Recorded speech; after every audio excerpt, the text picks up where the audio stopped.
Charlotte Ashford had attended countless business events, charity galas and corporate fundraisers where every smile was measured, every handshake carried weight, and every conversation could turn into a future partnership. Yet tonight felt different. For once, she was not here because of an obligation or to represent her company. She was here as a guest, a friend, someone who had set aside her professional armor to honor the most important day in another person's life. But that difference also made her uneasy, because in moments like this, without the comfort of her business role, Charlotte often felt more exposed. At 34 years old, Charlotte was the kind of woman whose name carried both prestige and respect in the business world. She had taken Ashford Industries, the company founded by her late father, and not only maintained its global reputation but expanded it into new markets. Her colleagues often described her as the embodiment of grace and precision. She had a sharp mind for strategy, a calm voice that could command boardrooms, and an elegance that reminded people she belonged in every room she entered. Yet beneath that polished exterior, Charlotte carried something that often overshadowed her presence in social spaces: her wheelchair. 3 years earlier, a skiing accident had changed her life in ways she could never have imagined. A spinal cord injury had left her paralyzed from the waist down. The transition had been brutal at first, requiring months of rehabilitation, therapy, and mental strength to rebuild not only her body but her identity. Physically, she had adapted, learning to maneuver the world with skill. Professionally, she had refused to let anyone diminish her authority. But emotionally, particularly in large social gatherings, the reality was harder to face. She had learned that when people encountered her wheelchair, reactions varied. Some avoided eye contact, too uncomfortable to acknowledge her presence. Others overcompensated, speaking to her in tones better suited for children than for a corporate leader. And there were those who stared openly as if she were an unsolvable puzzle. The exhaustion of constantly managing these dynamics had slowly made her withdraw from unnecessary events. She chose her appearances carefully, reserving her energy for situations that mattered. This wedding mattered. Jessica, her college roommate, had been more than just a friend. She had been Charlotte's anchor through some of her darkest days. When Charlotte was in the hospital after her accident, Jessica had flown across the country to sit by her bedside. When Charlotte struggled with depression during her rehabilitation, Jessica reminded her that she was still the same brilliant, ambitious woman she had always been. So when Jessica invited her to this wedding, Charlotte knew she had to come, no matter the discomfort it might bring. The ballroom was magnificent, lit with chandeliers that spilled golden light across polished floors. Music drifted from the band in the corner, while guests mingled in glittering dresses and tailored suits. Charlotte positioned herself at a table near the edge of the room. From there she could observe the festivities while maintaining an easy path to the exits if the atmosphere became too overwhelming. She adjusted her silk evening gown, one custom designed to drape beautifully whether she was seated or standing. She wanted to look elegant, not pitted. As the celebration unfolded, Charlotte watched with quiet detachment. Guests laughed, glasses clinked, couples danced. She smiled when she saw Jessica glowing in her wedding dress, surrounded by loved ones. Yet beneath the smile was the familiar ache of isolation. No one approached her table. A few glanced her way but most quickly looked elsewhere, their discomfort palpable. Charlotte had grown used to it but the sting never truly disappeared. And then she noticed the little girl. The child was no more than 4 years old, standing just a few feet away, dressed in a purple satin gown with puffed sleeves. She clutched a worn stuffed animal, a small rabbit with one ear flopped sideways, and her wide eyes scanned the crowded room with growing worry. It was immediately clear that she had been separated from her family. Charlotte leaned forward, softening her voice so as not to startle her. "Are you lost, sweetheart?" The girl turned toward her, lips quivering but eyes trusting. She nodded. "I cannot find my daddy," she said with the kind of straightforward honesty children often used, as though the problem was simple and the solution obvious. Charlotte's heart warmed. "What does your daddy look like?" she asked gently, already scanning the crowd for a frantic parent. "He is very tall and has dark hair," the little girl explained, hugging the stuffed animal closer. "And he wears the same suit as all the other daddies here." Charlotte chuckled softly at the description, realizing it could fit half the men in the ballroom. "Well, why do not we look for him together? My name is Charlotte. What is yours?" "Lily," the girl replied, her tone brightening just slightly. "And my daddy is the best daddy in the whole world."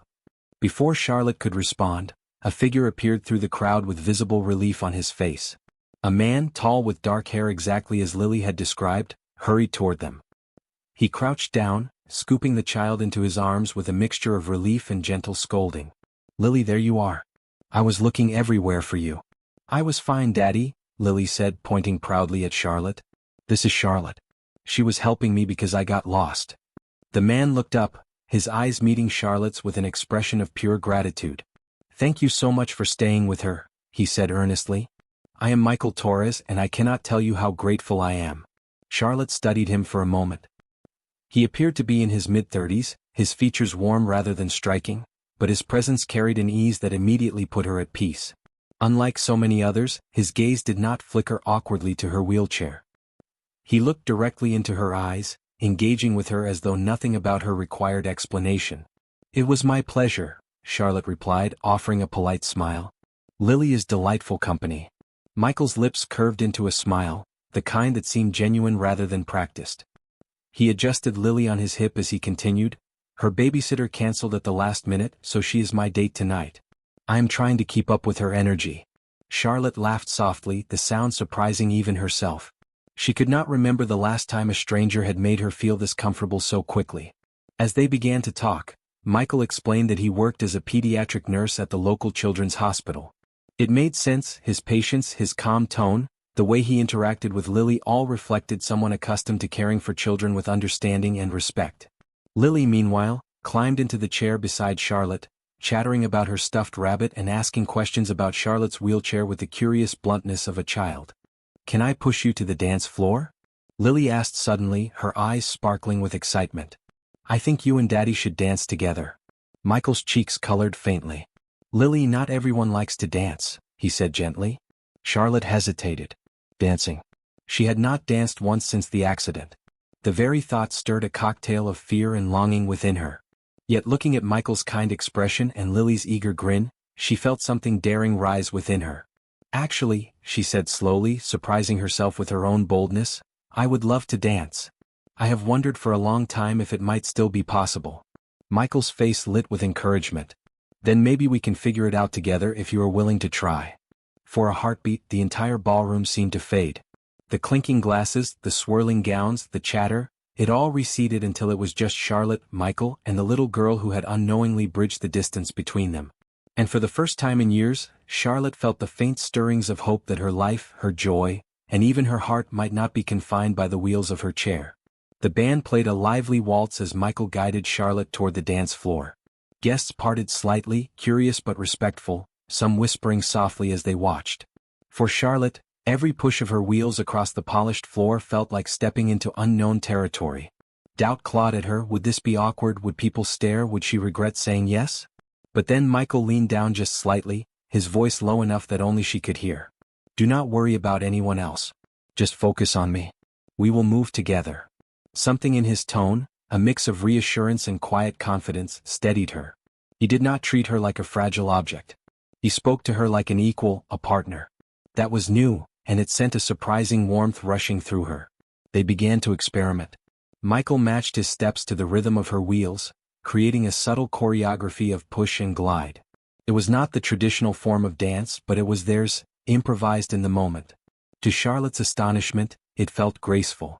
Not forced. Not pitying. Graceful.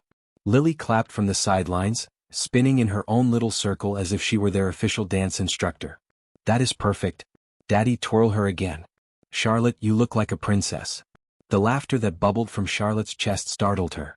It was light, unrestrained, a sound she had almost forgotten she was capable of. For years she had worn masks of composure, professionalism, and resilience. But here, under the chandelier's glow, she felt simply human, no masks, no explanations required. Other guests noticed. Instead of pity, their expressions carried admiration. Couples slowed their steps to watch, some whispering encouragements. Jessica, the bride, caught Charlotte's eye across the floor and beamed, her face glowing with pride. "You are incredible," Michael murmured as he guided her smoothly into another spin. Charlotte shook her head slightly, smiling. "No, you are the incredible one for making this feel possible. I thought that part of my life was gone forever." Michael's gaze was steady, unwavering. "Sometimes we just need the right partner to remind us what is still possible." Those words stayed with her long after the song ended. When the music softened and guests began drifting back to their tables, Charlotte returned to her spot near the edge of the room. Michael joined her, pulling out a chair for himself and helping Lily climb into hers. They fell easily into conversation, the kind that flowed without effort. Charlotte found herself telling him things she rarely shared at events like this, about her company, about her accident, about the quiet loneliness that often came with being different in a world that valued appearances. Michael listened without judgment, his expression never shifting into the familiar awkward sympathy she had grown so used to. Instead, he nodded thoughtfully, asking questions that showed genuine interest. "What was the hardest part of your recovery?" he asked, not in a probing way, but with the sincerity of someone who wanted to understand her experience. "The hardest part was not the physical therapy," Charlotte admitted. "It was realizing how quickly people's perceptions of me changed. Some treated me as if I had lost all capability, as if my mind no longer mattered because my legs did not work. Others avoided me altogether, as if my presence was uncomfortable." Michael's eyes softened. "I work with children every day, many of them dealing with illnesses or injuries. You would be amazed how naturally kids adapt. They accept reality as it is without attaching stigma. Adults are the ones who struggle to see beyond the surface." Charlotte found herself nodding. "That is exactly it. Children see me in this chair and simply ask questions. They are curious, but they still see me as a person. Adults, though, they project their fears, their discomfort." Lily, half listening, piped up with the unfiltered honesty of youth. "I think your chair is pretty. It is shiny. And you look like a queen sitting in it." Charlotte blinked rapidly, her throat tightening. She reached over, squeezing Lily's small hand. "Thank you, sweetheart. That means more than you know." Michael watched the exchange, and Charlotte saw something flicker in his eyes, admiration, respect, perhaps even something deeper. As the evening progressed, time seemed to slip by unnoticed. Michael shared stories from his work at the hospital, funny moments with children who said the most unexpected things, heartbreaking moments of illness, and inspiring recoveries.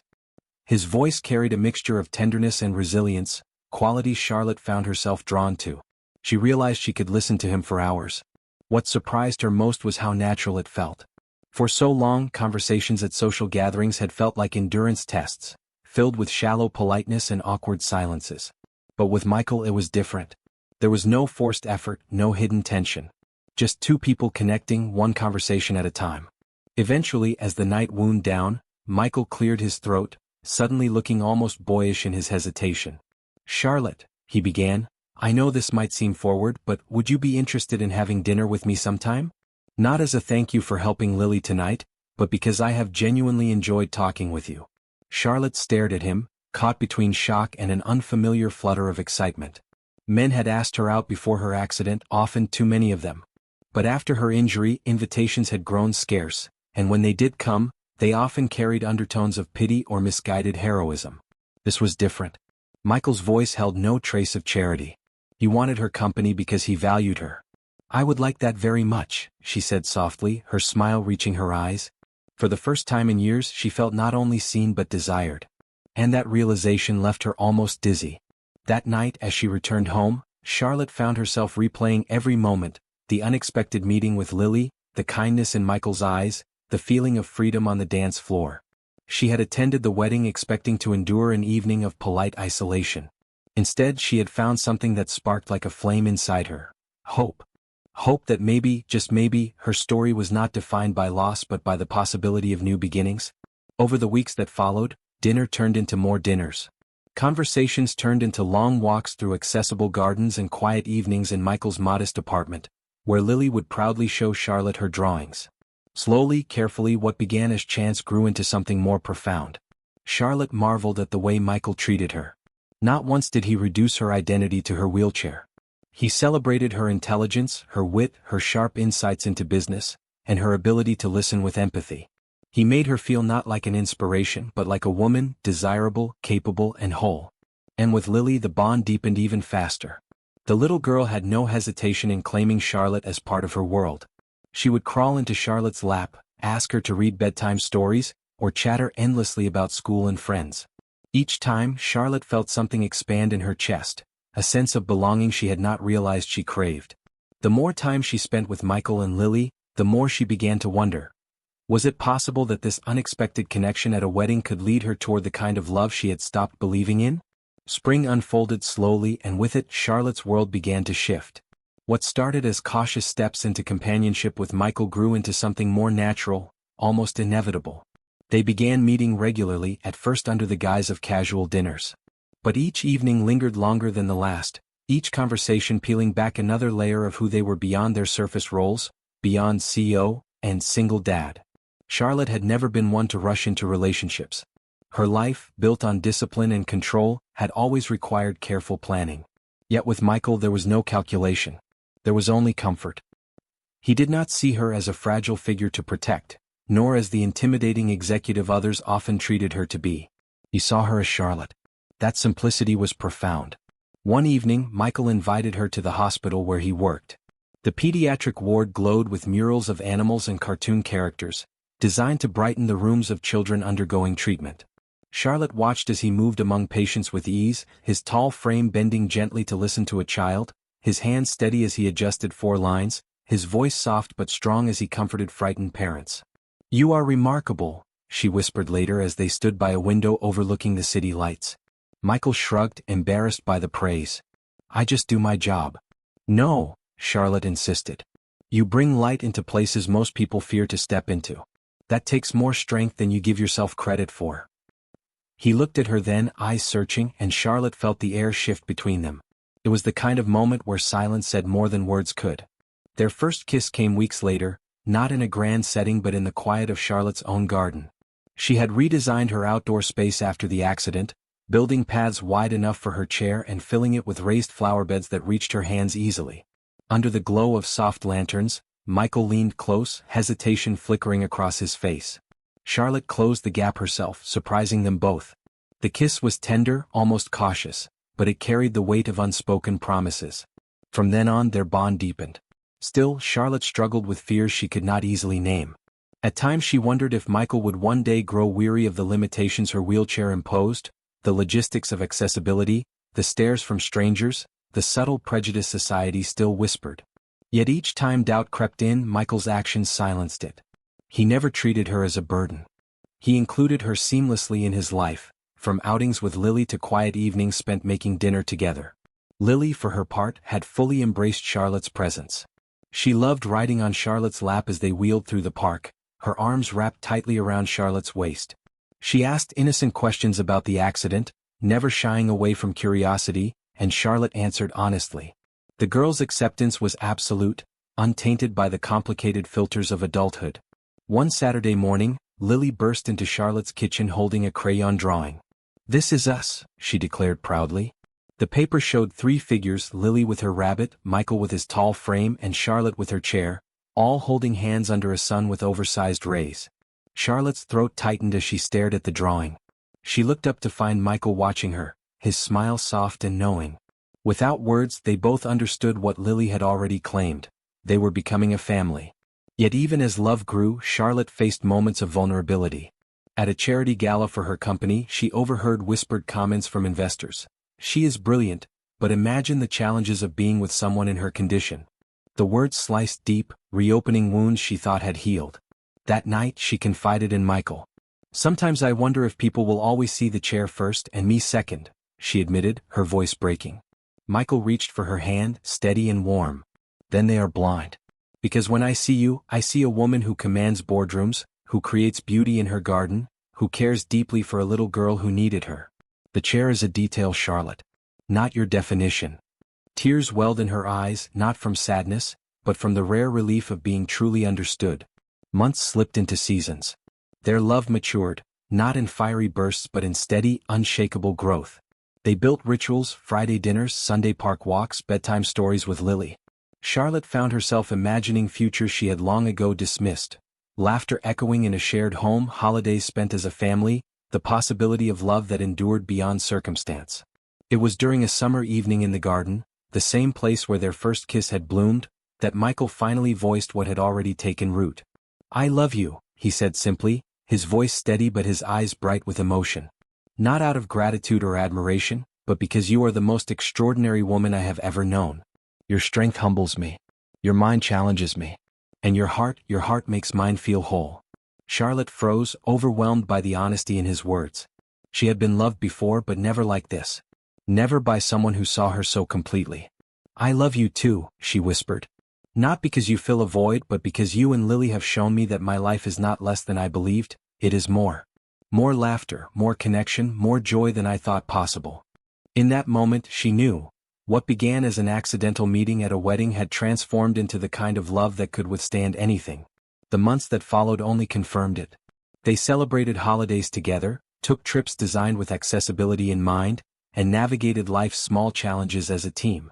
Every moment stitched them closer, until the idea of separation felt unthinkable. And then came the evening when Michael, with Lily's enthusiastic help, prepared a simple but heartfelt proposal. In the same ballroom where they had first danced, decorated quietly with candles and flowers, he knelt before Charlotte. From the moment you turned a lonely night at a wedding into the beginning of something beautiful, I knew my life would never be the same. Will you marry me, Charlotte Ashford? Her answer was yes, clear, steady, certain. 2 years later, Charlotte found herself back in the same ballroom where her life had quietly changed forever. The chandeliers glowed above, the polished floor stretched wide, and the air carried the same sweetness of laughter and music. But this time she was not sitting alone at the edge, watching from a distance. This time she was the bride. Her gown shimmered with elegance, custom designed to flow beautifully whether she was seated or standing. It hugged her shoulders and framed her face, reminding her that beauty did not depend on conformity. As she looked across the room, her eyes met Michael's. He stood waiting, his expression radiant with the kind of joy that cannot be rehearsed. Lily, now 6 years old, skipped down the aisle as the flower girl, her purple dress swirling as petals fell from her basket. She beamed at Charlotte, pride shining in her eyes, as if she had orchestrated this love story herself. The ceremony was simple but profound. Vows were spoken not in grand declarations, but in promises whispered with sincerity, to stand together in strength and in struggle, to celebrate victories and endure storms, to never allow circumstance to define their love. When the words, "I now pronounce you husband and wife," rang out, applause filled the room, echoing louder than Charlotte had ever imagined. At the reception, the music swelled, and once again Charlotte found herself wheeled onto the dance floor. This time she and Michael moved not with experimentation, but with practiced harmony, their bodies and rhythms aligned from countless evenings of shared laughter and learning. Guests cheered, but Charlotte hardly noticed. All she saw was Michael, his gaze locked on hers, telling her without words that she was his equal, his partner, his forever. For a moment she caught her reflection in the tall mirrors that lined the room. A woman in a wheelchair, yes, but more than that. A woman who had found love, acceptance, and joy in places she never thought possible. The isolation she once carried like armor had melted into belonging. As the evening wound down, Charlotte sat with Michael and Lily, watching the dance floor filled with friends and family. She thought back to that first night, the loneliness, the lost little girl, the man who had looked at her without hesitation. What had seemed like chance was now destiny fulfilled. Sometimes, Charlotte realized, the most life-changing moments arrive not with fanfare but with vulnerability. It takes courage to let others see us as we are, unguarded and imperfect. And when the right people appear, they do not look away. They recognize our worth. Michael squeezed her hand, Lily leaned against her arm, and Charlotte smiled through tears she no longer felt the need to hide. Love, she understood now, was not limited by circumstance. It was defined by acceptance, by partnership, and by the quiet strength of seeing one another fully. And in that ballroom, beneath the glow of chandeliers, Charlotte knew. What began with a lost child had given her everything she had stopped believing was possible.